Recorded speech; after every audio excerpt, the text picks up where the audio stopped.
Hello everyone, my name is Abdullah Karar. I'm a research scientist with OptiWave.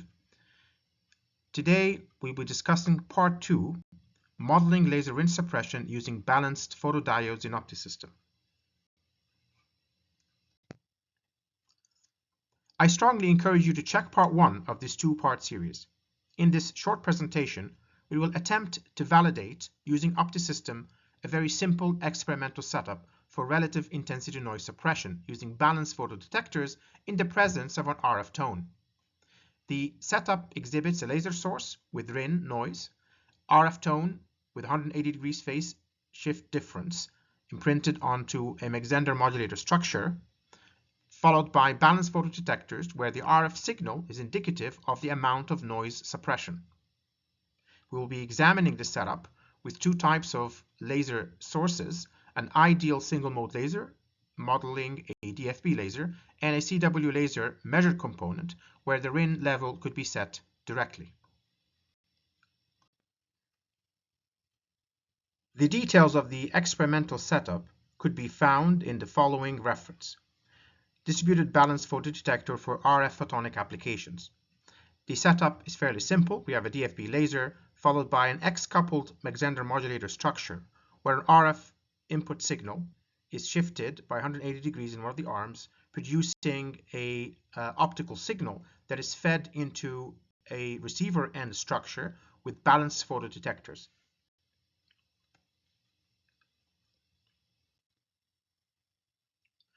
The following slide presents some of the experimental findings from this paper. We can see here on the left-hand side that the laser operates CW condition and has a RIN peak around 4.16 GHz. If you recall from part 1 in this two-part series, we saw that the RIN is maximized around a frequency that represents the natural relaxation oscillations of the DFB laser. And in this particular experiment, the 4.16 GHz is that frequency. The authors report that the RIN is suppressed by up to 36 dB relative to the noise floor. On the right-hand side, the experiment is performed in the presence of an RF tone, and it is observed two key features of the suppression. Point number 1 is that the peak RF signal is increased by 6 dB after balanced photodetection. Furthermore, the noise floor is suppressed by up to 24 dB. And this is present when the phase difference between the two arms is 180 degrees for the RF signal at the transmitter side. Setting this up in OptiSystem is fairly straightforward. Here we have a DFB laser that is going to be operating at twice the threshold current, very similar to part 1 of this two-part series where we looked at the single-ended detection and the balanced detection. We have chosen here 5 GHz as this is the point where the RIN is maximized and the benefit of RIN suppression is fully pronounced. So in this particular setup, we have a DFB laser split into two arms of a Mach-Zehnder modulator structure. We have an RF tone at 5 GHz produced in one of the Mach-Zehnder modulators and the other with a phase shift of about 180 degrees, as we can see here. And we have an RF input power meter to measure the input RF power to the Mach-Zehnder modulators, as we will be using this for the x-axis for later sweeping. And we're also going to be examining the RF signal noise and RF signal power using single-ended electrical carrier analyzers, one placed after the photodetector for the single-ended detection and the other placed after the subtraction for the balanced photodetection case. The noise is not separate from the signal in these simulations, as the noise is part and parcel of the generated output optical power from the DFB laser. So the noise and the signal are combined and they're not separate. It's important to note that the noise and the signal are no longer separate in the simulation and they're combined at the output of the DFB laser, as the RIN is a result of the laser rate equations. Let us select an RF input power of 14.9 dBm. If we examine the RF spectrum present in the dual-port RF analyzer, we can see here for the blue curve, this represents a single-ended detection, and for the red curve is the result of balanced detection. Zooming in, we can see some interesting observations. The first of which is the increase in the peak power after balanced photodetection with 6 dB, which validates the experimental results we saw earlier.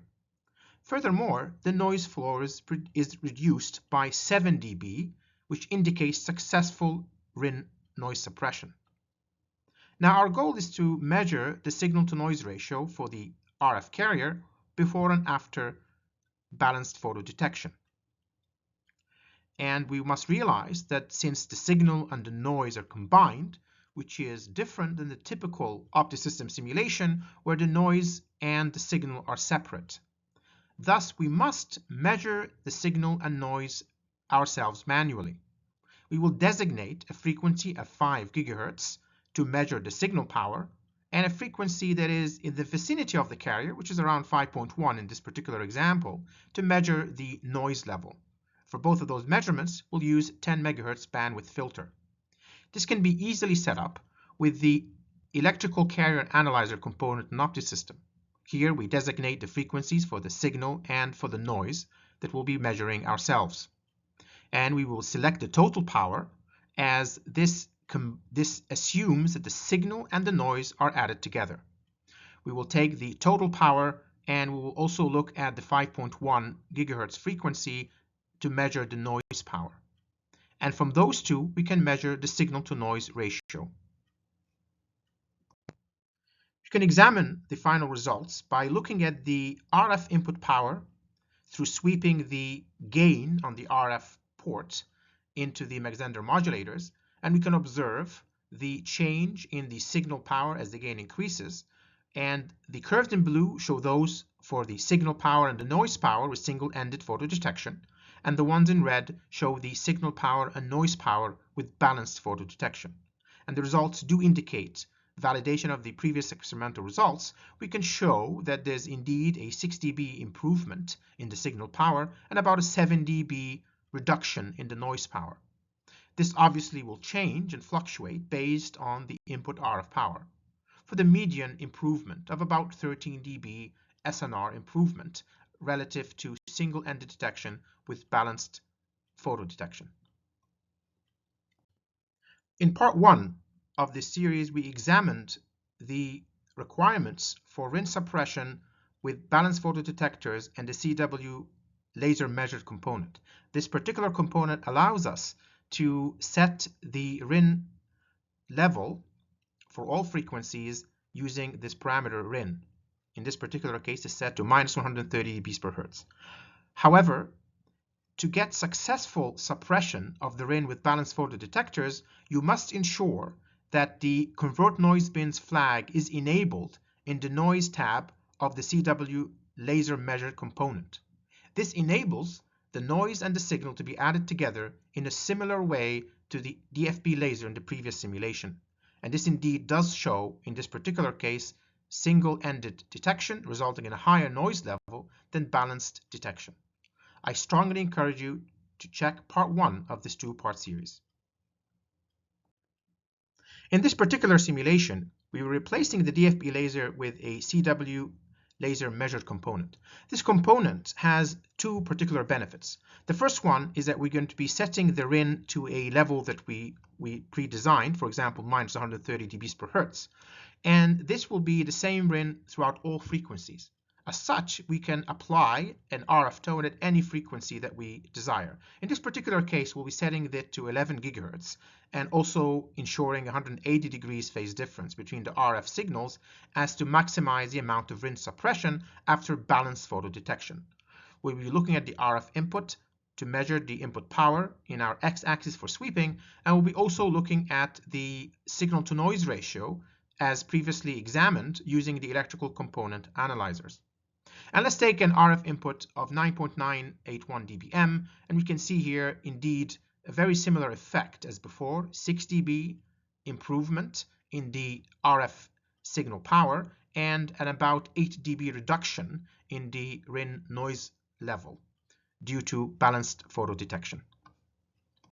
The results on the right-hand side show the signal power for balanced photodetection and for single-ended photodetection, showing a 6 dB improvement in signal power, and the noise reduction due to balanced photodetection is observed with the single-ended noise level being higher than the balanced noise level. And using this result, on the left-hand side, we can examine the signal-to-noise ratio, showing a signal-to-noise ratio improvement of up to 15 dB for the balanced detection and up to 18 dB at a low input RF power. This concludes our short presentation. Thank you very much for your attention. If you have any questions, please feel free to reach out.